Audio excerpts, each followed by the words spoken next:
मोदी तेरी तानाशाही नहीं चलेगी, नहीं चलेगी। मोदी बीजेपी सरकार हाय हाय, मोदी सरकार हाय हाय। नवाब भाई के सम्मान में राष्ट्रवादी कांग्रेस पक्षाचा मोदी तेरी तानाशाही नहीं चलेगी, नहीं चलेगी। नमस्कार आदाब, आप देख रहे ऑन रिकॉर्ड मीरा भाईंदर। राज्य के अल्पसंख्यक मंत्री नवाब मलिक को आज ईडी ने अधिकृत रूप से गिरफ्तार कर लिया है, जिसका असर आज मीरा रोड के नया नगर परिसर में भी दिखाई दे रहा है कि राष्ट्रवादी कांग्रेस पार्टी के स्थानीय पदाधिकारी, जिला अध्यक्ष समेत यहाँ पर धरना आंदोलन दे रहे हैं केंद्र सरकार की नीतियों के खिलाफ में और प्रधानमंत्री नरेंद्र मोदी के खिलाफ में नारेबाजी करते हुए दिखाई दे रहे हैं। आइए हम उनसे बात करने की कोशिश करते हैं। आज ये जो गिरफ्तारी हुई है नवाब मलिक की, उस बारे में राष्ट्रवादी कांग्रेस पार्टी के पदाधिकारियों का क्या कहना है? आज हमारे अल्पसंख्यक मिनिस्टर और राष्ट्रवादी के नेता प्रवक्ता आदरणीय नवाब मलिक साहब को ईडी ने अरेस्ट किया है, उसके विरोध में और नवाब मलिक जी के सम्मान में और उनके सपोर्ट में आज का आंदोलन है।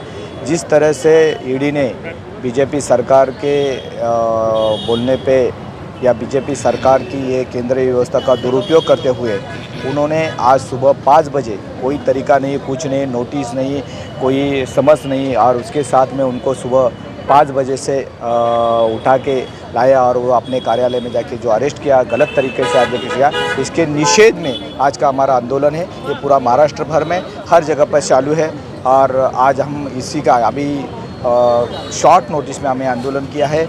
कल या परसों जैसा भी होगा वो बड़े पैमाने पे इधर मीरा रोड भाईंदर में इसका नवाब मलिक जी के सम्मान में और उनको सपोर्ट के लिए राष्ट्रवादी कांग्रेस पार्टी भी रोड पे आएगी और उतरेगी। देखो, बीजेपी सरकार ना अपना ईडी हो या सीबीआई हो, उसका गलत इस्तेमाल हर जगह करती है। अभी कुछ दिन पहले नवाब भाई ने बहुत सारे इनके प्रॉब्लम को सबके सामने लाए तो नवाब भाई निशाने पे थे और ये उसका दुरुपयोग किए। नवाब भाई को बिना नोटिस सीबीआई ईडी लेकर गई है, जिसका हम निषेध कर रहे हैं और जल्दी अगर वो बाहर नहीं आए तो शायद ये बड़ा उग्र आंदोलन पूरे महाराष्ट्र में सरकार बीजेपी सरकार के खिलाफ होगा। सरकार और प्रशासन दोनों मिलकर के इस देश को चलाते हैं, लेकिन जिस तरह से ये सरकार और प्रशासन की मिली भगत से देश चल रहा है, आज लोकतंत्र खतरे में दिख रहा है। और चोरी से, चुपके से जिस तरीके से ये काम कर रहे हैं मिल कर के अंदर ही अंदर जो कार्रवाई हुई, इससे ये दिख रहा है कि इनकी बौखलाहट दिख रही है। ये बौखलाए हुए हैं, केंद्र सरकार की बौखलाहट है कि उन्होंने जो ये कार्रवाई की है। अल्पसंख्यक मंत्री दर्जा प्राप्त और हमारे जो है कि माननीय आदरणीय नवाब मलिक साहब को जो सुबह सुबह जाकर 5:30 बजे घर पर से उठाया गया, ये बेहद ही खतरनाक कदम था जो लोकतंत्र के लिए आगे चल कर के बहुत ही घातक साबित होगा। इस तरह की कार्रवाई को हम निषेध करते हैं और हम इसका पुरजोर विरोध करते हैं। वो विरोध को प्रकट करने के लिए शांतिपूर्वक तरीके से हम यहाँ उपस्थित हैं और राष्ट्रवादी का कार्यकर्ता आगे भी अगर इस तरह की इन्होंने मनमानी रखी और इस पर कोई उनको जल्दी ही उन पर जवाब नहीं मिला तो हम लोग रास्ते पर उतर कर और बड़ा उग्र आंदोलन करेंगे। मंत्री नवाब मलिक जी को आज ईडी ने बिना नोटिस के, बिना इसके इन्होंने आज अरेस्ट किया है।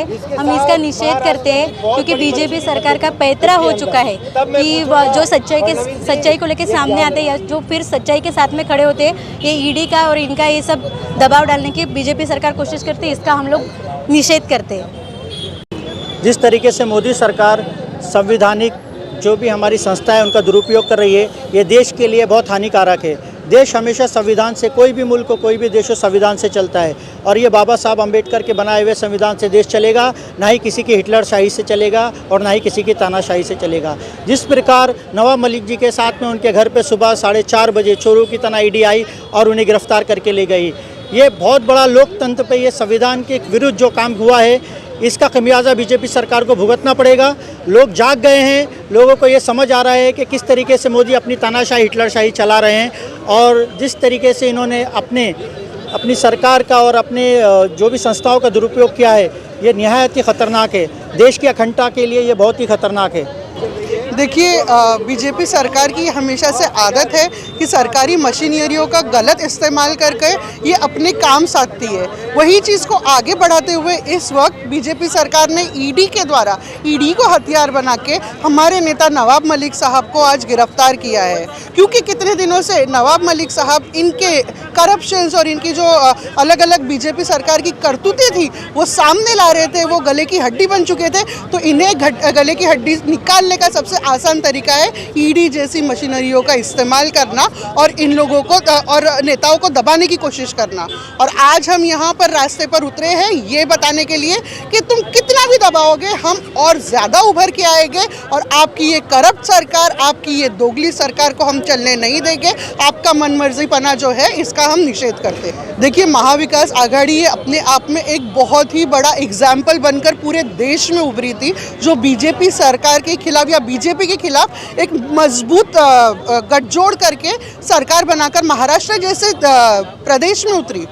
अब इसकी वजह से बीजेपी को बहुत बड़ी चोट पहुंच रही है। जाहिर सी बात है इस चोट की भरपाई करने के लिए ये कुछ ना कुछ करेंगे, लेकिन जिस मजबूती से आदरणीय शरद पवार जी के नेतृत्व में ये महाविकास आघाड़ी बनी है ये डामाडोल नहीं होने वाली। ये अपने जो एम्स है इसके ऊपर इसी तरह से खड़ी रहेगी और इस तरह के जिस तरह नवाब मलिक साहब पर इससे पहले जो भी कार्रवाई हुई है दूसरे मंत्रियों पर उन सब से ये डरेगी नहीं और पूरे 5 साल पूरे करेंगे। और इतने 5 साल ही नहीं, हम यकीन से कहते हैं कि अगले पंचवार्षिक में भी हमारी जीत होगी और अगर महाराष्ट्र मॉडल अपनाया गया तो देश में भी बीजेपी को हटाकर दूसरी सरकार बनने के लिए देर नहीं लगेगी। ये थे राष्ट्रवादी कांग्रेस पार्टी के पदाधिकारी जिन्होंने नया नगर के निहाल कॉर्नर परिसर में अपना आंदोलन किया था। इनका मानना है कि अगर मंत्री नवाब मलिक को जल्द रिहा नहीं किया जाता है तो उनका आंदोलन और भी तेज होगा और इसका खामियाजा मोदी सरकार को भुगतना पड़ेगा,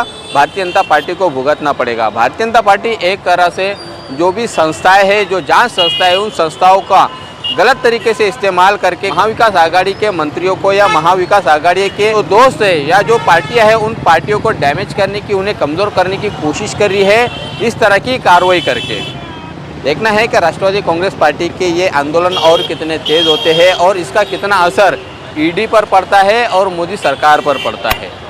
आप देख रहे हैं कैमरामैन आरिफ कुरैशी और साहिब शेख के साथ ऑन रिकॉर्ड मीरा भाईंदर। धन्यवाद।